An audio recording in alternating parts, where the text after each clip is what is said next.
Good morning class 10th। हम पढ़ रहे थे इकोनॉमिक्स में भारतीय अर्थव्यवस्था के क्षेत्रकों के बारे में बात कर रहे थे। ठीक है, इसमें हमने पढ़ा था कि 3 प्रकार के जो हैं वो क्षेत्रक हैं, प्राथमिक, द्वितीयक, तृतीयक। इसमें यह भी बता दिया गया है कि कौन सी चीज़ किस में आती है, क्षेत्रकों में आती है। ठीक है, अब हमने ये देखा था कि तीनों क्षेत्रकों की तुलना करें कि कैसे अंतिम वस्तुओं का योग निकाला जाता है, कैसे मूल्य आता है।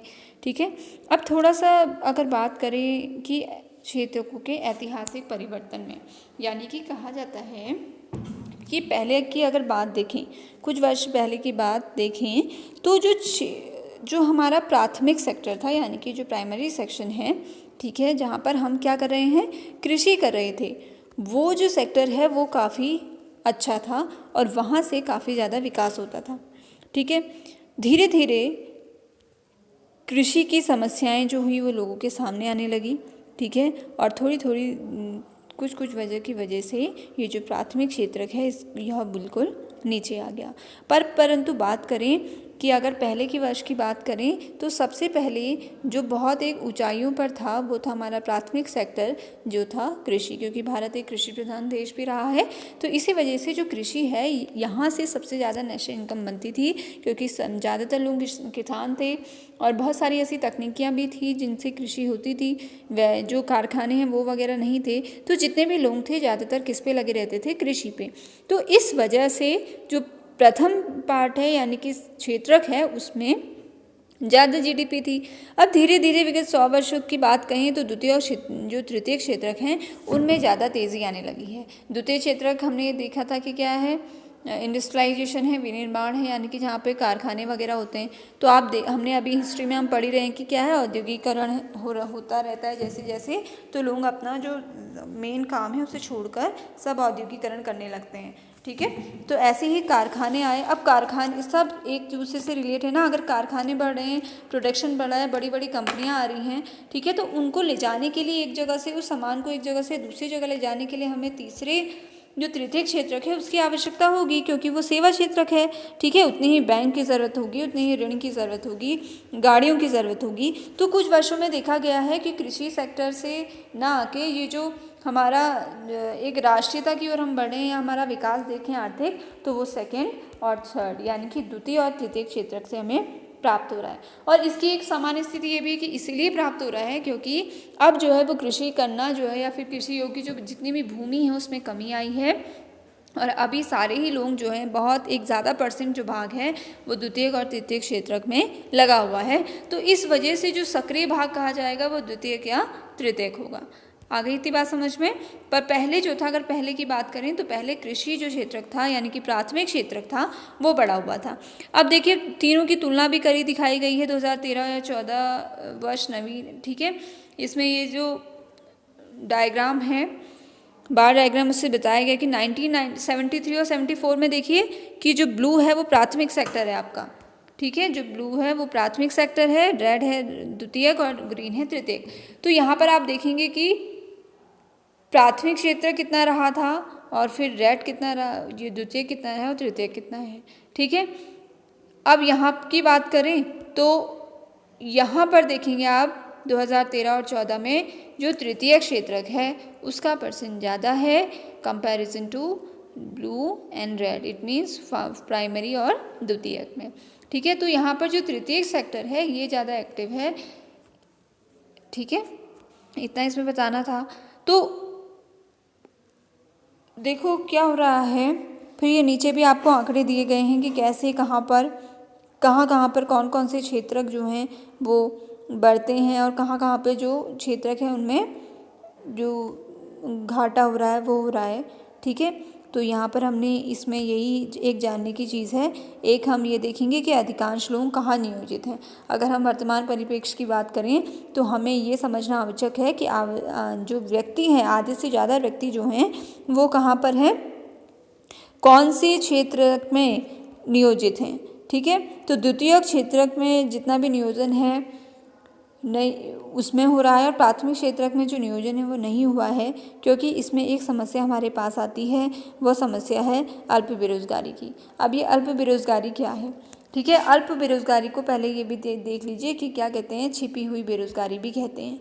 ठीक है, छिपी हुई बेरोजगारी भी कहते हैं। इसमें क्या है, जैसे मान लीजिए एक परिवार में 5 लोग हैं, 5 लोग क्या कर रहे हैं, एक इतनी सी जगह पर कार्य कर रहे हैं और फसल उगा रहे हैं।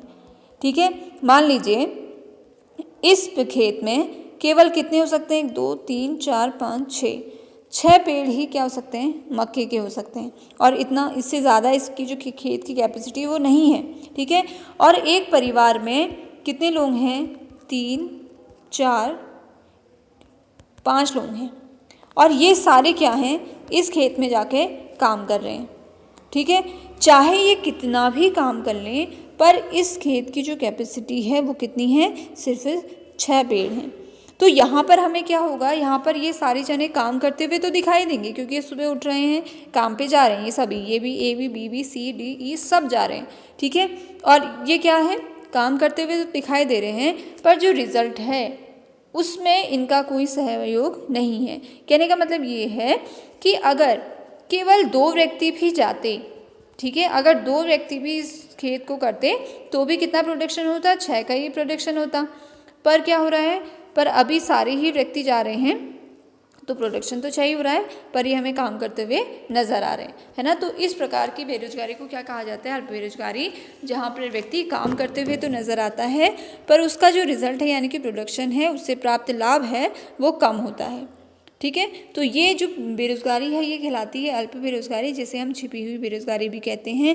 और ऐसी बेरोजगारी खास तौर पर हमें देखने को मिलती है जहाँ पर हम बात करते हैं कृषि क्षेत्र की, क्योंकि खेत पे तो काम करने सभी लोग जा रहे हैं घर के, पर जो उनसे प्राप्त लाभ है वो उतना नहीं है जितना कि होना चाहिए। तो ये चीज़ कहलाती है आपकी अल्प बेरोजगारी या छिपी हुई बेरोजगारी। इतनी बात समझ में आ गई आपको कि ये इतना था। ठीक है, अब ये बात आती है कि अतिरिक्त रोजगार का सृजन कैसे किया जाए, कैसे हम करें, क्या हम करें, क्या स्थिति हम ऐसी पैदा करें कि ऐसे क्षेत्रों में अच्छे जो बीज हैं या अच्छी जो फसल है वो आ पाए। तो इसके लिए तो सबसे पहले अगर हम बुक को नहीं भी पढ़ें तो ये होना चाहिए कि जो कृषि योग्य भूमि है वो अच्छी होनी चाहिए। ठीक है, कृषि योग्य जो भूमि, आजकल आप देख रहे हैं कि इंडस्ट्रियलाइजेशन ज़्यादा हो रहा है और कृषि योग्य भूमि जो है वो कम होती जा रही है, तो ऐसा ना करके कृषि योग्य भूमि जो है उसको बढ़ावा दें। दूसरी चीज़, जो हमारा तृतीय क्षेत्र है यानी कि जितने भी बैंक हैं, ठीक है, पोस्ट ऑफिस वगैरह हैं, उनको किसानों को ऋण देने की जो पॉलिसी है उसमें सुधार करना चाहिए, ताकि अधिक से अधिक व्यक्ति जो है वो ऋण लेके अपनी कृषि कर सके। ठीक है, सिंचाई की बात करें तो सिंचाई की व्यवस्था इतनी अच्छी हो कि वो अपने खेतों में काम करने के लिए राज़ी हों और उनको ज़्यादा परेशानी ना हो। ऐसे करके अधिकांश जो रोज़गार है हम उसमें प्राथमिक क्षेत्र में उसको ला सकते हैं, जिससे हमें लाभ होगा। सरकार कुछ काम तो करती है, बहुत सारी योजनाएं निकालती है कि लोगों को कहाँ सृजन किया जाए, क्योंकि पॉपुलेशन इतनी ज़्यादा है, तो कहीं ना कहीं लोगों को काम देना बहुत आवश्यक है। एक तो हम कर सकते हैं कि हमारा देश क्या है, कृषि प्रधान है ना, तो वहीं पर कृषि से संबंधित जितनी भी चीज़ें हैं उसमें सुधार कर सकते हैं हम। दूसरी चीज़ ये है कि जो सरकार है वो समय समय पे ऐसी योजनाएं निकालती है जिससे लोग अपना काम कर सकते हैं। ठीक है, जैसे एक आपने नाम सुना होगा, राष्ट्रीय ग्रामीण योजना गारंटी अधिनियम 2005, आप इसे मनरेगा भी कह सकते हैं। इसमें क्या है, 100 दिन का रोजगार मिलता है। ये जो मनरेगा है ये 2005 में शुरू हुई थी। ठीक है, इसका एक उद्देश्य क्या है, रोजगार प्राप्त कराना। कितने दिन का, 100 दिन का। ठीक है, और इसके लिए सबसे पहले आपका पंजीकरण आवश्यक होता है, उसके बाद 15 दिन तक आपको क्या मिल जाते हैं, 15 दिन के उपरांत आपको काम मिल जाता है।